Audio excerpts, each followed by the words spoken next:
Greetings everyone, this is Aarti Jindal and welcome back to my YouTube channel. आज का topic है noun, cases, functions and relation. आज की video में हम बात करने वाले हैं कि नाउन के कौन कौन से केसेस होते हैं और वो सेंटेंसेस में क्या फंक्शन करते हैं। तो वीडियो को स्टार्ट करते हैं, लेकिन इसे स्टार्ट करने से पहले अगर आपने मेरे चैनल को सब्सक्राइब नहीं किया है तो प्लीज़ मेरे चैनल को सब्सक्राइब कीजिए और बेल आइकन को प्रेस कर दीजिए, जिससे हमारी वीडियो से रिलेटेड लेटेस्ट अपडेट्स आपको टाइम पर मिलते रहें। तो वीडियो को स्टार्ट करते हैं। Nouns, cases, functions and relation. किसी भी सेंटेंस में नाउन का केस उस सेंटेंस में नाउन की पोजीशन को बताता है। ये चार तरह के होते हैं। फर्स्ट, नॉमिनेटिव केस, जिसे सब्जेक्टिव केस भी कहते हैं। Second, objective case. Third, possessive case, जिसे जेनेटिव केस भी कहते हैं। And fourth, vocative case. Objective case दो तरह के होते हैं, dative case and accusative case. ये तो गाइस नाउन के चार केसेस थे। इसके अलावा कोई भी नाउन जो है वो सेंटेंस में दो तरह से और फंक्शन करता है। First, as a complement of the verb, and second, case in apposition to a noun. आज के वीडियो में इन सभी टॉपिक्स पर बात करेंगे। तो सबसे पहले हम बात करते हैं nominative case. When a noun is the subject of the verb, तो किसी भी सेंटेंस में जब नाउन सब्जेक्ट की तरह से काम करता है तो हम उसे नॉमिनेटिव केस का नाउन कहते हैं। ये सेंटेंस के स्टार्टिंग में आता है, मीन्स वर्ब के पहले आता है। एग्जाम्पल से समझते हैं। Ramesh writes a letter.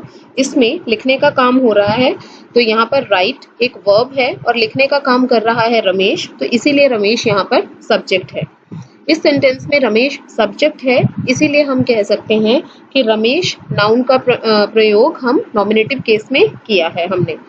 एक और एग्जांपल से समझते हैं। रेखा इज अ गुड गर्ल। इसमें रेखा सेंटेंस के स्टार्टिंग में है और इस सेंटेंस का सब्जेक्ट है, इसीलिए रेखा यहाँ पर नॉमिनेटिव केस का नाउन है।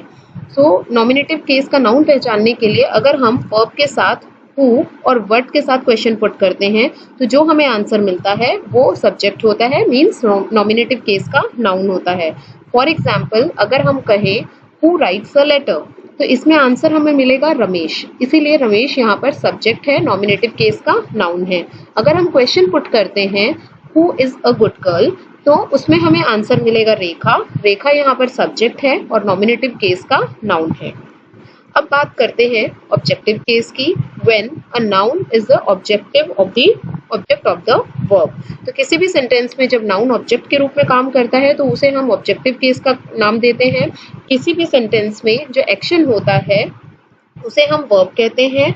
उस एक्शन को करने वाला सब्जेक्ट कहलाता है और उस सब्जेक्ट का जिस पर प्रभाव पड़ता है उसे हम ऑब्जेक्ट कहते हैं। ये ऑब्जेक्ट हमारा नाउन हो सकता है, प्रोनाउन हो सकता है या फिर फ्रेज हो सकता है। Phrase means a group of words which has neither subject nor a verb. शब्दों का ऐसा समूह जिसके अंदर ना कोई सब्जेक्ट होता है ना ही कोई वर्ब होता है। एग्जाम्पल से समझते हैं। Ramesh writes a letter. Ramesh एक पत्र लिखता है। इसमें काम हो रहा है लिखने का, इसीलिए यहाँ पर राइट वर्ब है। लिखने का काम कर रहा है रमेश, इसीलिए रमेश यहाँ पर सब्जेक्ट है और लिखने का इफेक्ट पड़ रहा है लेटर पर, इसीलिए लेटर यहाँ पर ऑब्जेक्ट है। इसी एक और एग्जांपल से हम इसे समझ लेते हैं। Rahul broke the chair. Rahul ने कुर्सी तोड़ दी।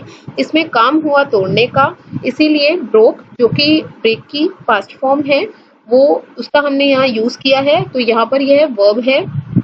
तोड़ने का काम किया राहुल ने, तो इसीलिए राहुल यहाँ पर सब्जेक्ट है और तोड़ने का मीन्स वर्ब का इफेक्ट पड़ा चेयर पर, इसीलिए चेयर यहाँ पर ऑब्जेक्ट है। कुछ ट्रांजिटिव वर्ब्स के दो ऑब्जेक्ट्स होते हैं। गाइस, ट्रांजिटिव वर्ब्स वो वर्ब्स होती हैं जिन्हें अपना मीनिंग को कंप्लीट करने के लिए किसी भी ऑब्जेक्ट की आवश्यकता होती है। ट्रांजिटिव वर्ब्स के बारे में मैं अपनी पिछली वीडियोस में बता भी चुकी हूँ। एग्जाम्पल से इसे समझ लेते हैं। He gave Rahul a book. इसमें गेव वर्ब है जो कि गिव की पास्ट फॉर्म है। ही सब्जेक्ट है, राहुल और बुक यहाँ पर दो ऑब्जेक्ट्स हैं। दो तरह के ऑब्जेक्ट्स होते हैं, डायरेक्ट ऑब्जेक्ट्स और इनडायरेक्ट ऑब्जेक्ट।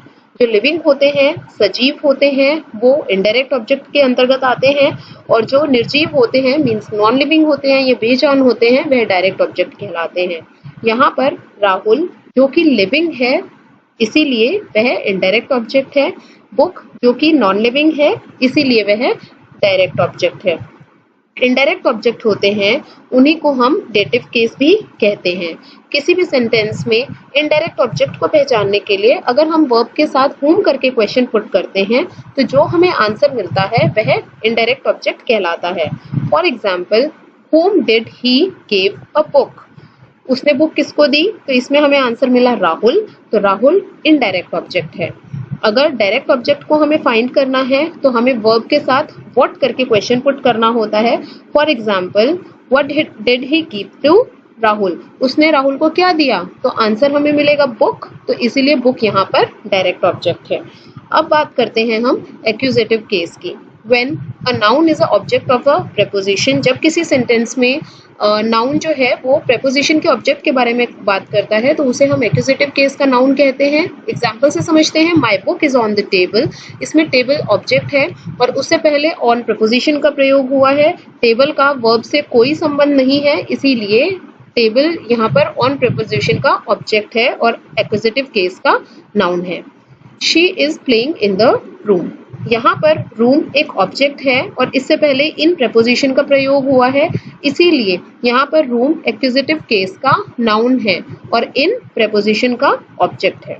अब बात करते हैं पोजेसिव केस की।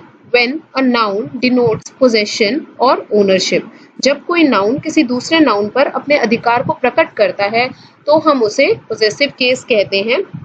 अधिकार प्रकट करने के लिए गाइज हम अपोस्ट्रोफी एस या फिर ऑफ, इन दोनों का यूज करते हैं। अगर नाउन लिविंग है तो हम नाउन के साथ में अपोस्ट्रोफी एस यूज करते हैं। अगर नाउन नॉन लिविंग है तो उसके साथ हम पहले पोजेशन, फिर ऑफ और फिर नाउन को यूज करते हैं। अपोस्ट्रोफी एस और ऑफ दोनों का ही हिंदी मीनिंग का, की, के सेंस में आता है। एग्जाम्पल से इसको समझ लेते हैं। Ram's pen has been lost. Ram का पेन खो गया है। यहाँ पर राम और पेन दोनों ही नाउन है और राम पेन पर अपने अधिकार को प्रकट कर रहा है, इसलिए यहाँ पर राम का प्रयोग हमने पोजेसिव केस में किया है और राम लिविंग है, इसलिए इसके साथ हमने अपोस्ट्रोफी एस लगाया है। रेखास वॉच इज कॉस्टली। रेखा की घड़ी कीमती है। इसमें रेखा और वॉच दोनों ही नाउन हैं। रेखा वॉच पर अपने अधिकार को प्रकट कर रही है, रेखा लिविंग है, इसीलिए इसके साथ हमने अपोस्ट्रोफी एस का यूज किया है। तो गाइज पोजेसिव केस के नाउन को फाइंड करने के लिए वर्ब के साथ अगर हम क्वेश्चन पुट करते हैं तो जो हमें आंसर मिलता है तो वो पोजेसिव केस का नाउन होता है। For example, whose pen have been lost. किसका पेन खो गया है? तो आंसर हमें मिलेगा राम, तो ये पोजेसिव केस का नाउन है। Whose watch is costly. किसकी घड़ी कीमती है? तो आंसर मिलेगा रेखा, तो रेखा यहाँ पर पोजेसिव केस का नाउन है। अब बात करते हैं नॉन लिविंग की। नॉन लिविंग नाउन के साथ कभी भी हम अपोस्ट्रोफी एस का यूज नहीं करते हैं। मीन्स अगर हम कहते हैं चेयर्स लेग तो ये गाइस बिल्कुल गलत होगा, क्योंकि चेयर नॉन लिविंग है, इसीलिए इसमें सबसे पहले हम पोजेशन का यूज करेंगे। मीन्स लेग को यूज करेंगे, इसके बाद ऑफ और इसके बाद नाउन। मीन्स चेयर्स लेग के स्थान पर हम यूज करेंगे the leg of the chair, right. इसके बाद बुक्स कवर। अगेन बुक के साथ हम अपोस्ट्रोफी एस को नहीं लगाएंगे क्योंकि बुक नॉन लिविंग है, इसकी जगह हम कहेंगे the cover of the book, right. So कहाँ पर अपोस्ट्रोफी एस का यूज करते हैं, कहाँ ऑफ लगाते हैं, किस तरह से किस नाउन को पोजेसिव केस में यूज करते हैं, तो पोजेसिव केस के सभी रूल्स को जानने के लिए हम नेक्स्ट वीडियो पर फोकस करेंगे, राइट। सो अभी हम बात करते हैं वोकेटिव केस की, जिसे हम कहते हैं केस ऑफ एड्रेस, और फोकस भी करते हैं हम उसके ऊपर, ठीक है। When a noun or a pronoun is used to call or to get the attention of a person, right. So जब कोई नाउन या प्रोनाउन किसी व्यक्ति को पुकारने या किसी का ध्यान खींचने के लिए यूज किया जाता है तो हम उसे वोकेटिव केस का नाउन कहते हैं। एग्जाम्पल से समझते हैं, मोहन कम हेयर, या हम ये भी कह सकते हैं come here Mohan.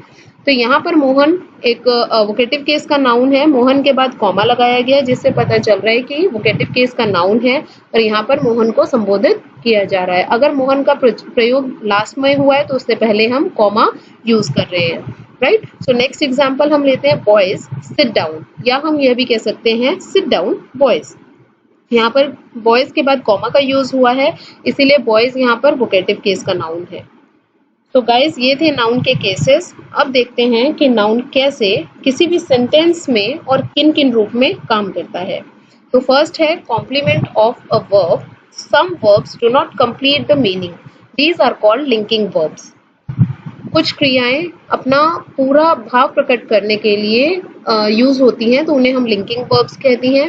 Linking verbs के अंदर फ्रेंड्स बी की फॉर्म होती है, जो कि इज, एम, आर, वॉज, वर या सीम या बिकम। इन वर्ब्स को अपने मीनिंग को कंप्लीट करने के लिए किसी दूसरे वर्ड की आवश्यकता होती है और उस वर्ड को उस सेंटेंस में हम कॉम्प्लीमेंट कहते हैं।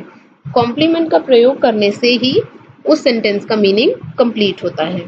सो एग्जाम्पल से समझते हैं, Ramesh is a doctor, right. So Ramesh एक डॉक्टर है। अगर हम इस सेंटेंस में कॉम्प्लीमेंट को यूज ना करें तो ये सेंटेंस रहेगा रमेश इज, जो कि पूरी तरह से इनकम्प्लीट सेंटेंस है। इसको अपने मीनिंग को कंप्लीट करने के लिए किसी वर्ड की जरूरत है। वह वर्ड कुछ भी हो सकता है, डॉक्टर, टीचर, इंजीनियर, कोई भी वर्ड हम यहाँ यूज कर सकते हैं जिससे कि इसका मीनिंग पूरा हो, राइट। तो यहाँ पर डॉक्टर वर्ड का यूज किया है, सो अ डॉक्टर यहाँ पर कॉम्प्लीमेंट है। एक और एग्जाम्पल लेते हैं, they made Suresh a captain, उन्होंने सुरेश को कैप्टन बनाया। तो यहाँ पर कैप्टन एक कॉम्प्लीमेंट है, दे मेड सुरेश। अगर इतना सेंटेंस बोला जाए उन्होंने सुरेश को बनाया, तो यह सेंटेंस इनकम्प्लीट है और इसको अपने मीनिंग को कंप्लीट करने के लिए एक कॉम्प्लीमेंट की जरूरत रहती है, इसीलिए यहाँ पर अ कैप्टन वर्ड का यूज किया गया है। गाइस फर्स्ट सेंटेंस के अंदर डॉक्टर रमेश के विषय में बता रहा है, सब्जेक्ट के विषय में बता रहा है, इसलिए यह डॉक्टर जो है वो सब्जेक्टिव कॉम्प्लीमेंट है। एंड सेकंड सेंटेंस के अंदर कैप्टन सुरेश के विषय में बता रहा है, तो इसीलिए कैप्टन जो है वो ऑब्जेक्टिव कॉम्प्लीमेंट है। Second, case in apposition to a noun, when two nouns are used for a person in a sentence, second noun is called case in apposition of the first noun। जब एक वाक्य में दो noun एक ही व्यक्ति के लिए आए हों तो दूसरा नाउन पहले नाउन का केस इन एपोजिशन कहलाता है। एग्जाम्पल से समझते हैं, Ramesh the doctor save the patient. इसके अंदर रमेश और डॉक्टर दोनों ही नाउन है और दोनों ही एक ही व्यक्ति के लिए यूज हुए हैं, इसीलिए डॉक्टर यहाँ पर रमेश का केस इन एपोजिशन है। गाइस केस इन एपोजिशन के पहले और बाद में दोनों जगह कॉमा यूज करते हैं, जैसे यहाँ डॉक्टर से पहले कॉमा लगाया गया है और बाद में भी कॉमा का यूज किया गया है। डॉक्टर रमेश का केस इन एपोजिशन है। So I know I want guys कि आप लोगों के लिए ये वीडियो जो है हेल्पफुल रहेगा, और अगर आपको पसंद आता है तो प्लीज़ मेरी वीडियो को लाइक कीजिएगा, सब्सक्राइब कीजिएगा, and so stay tuned. Thank you so much. Bye bye.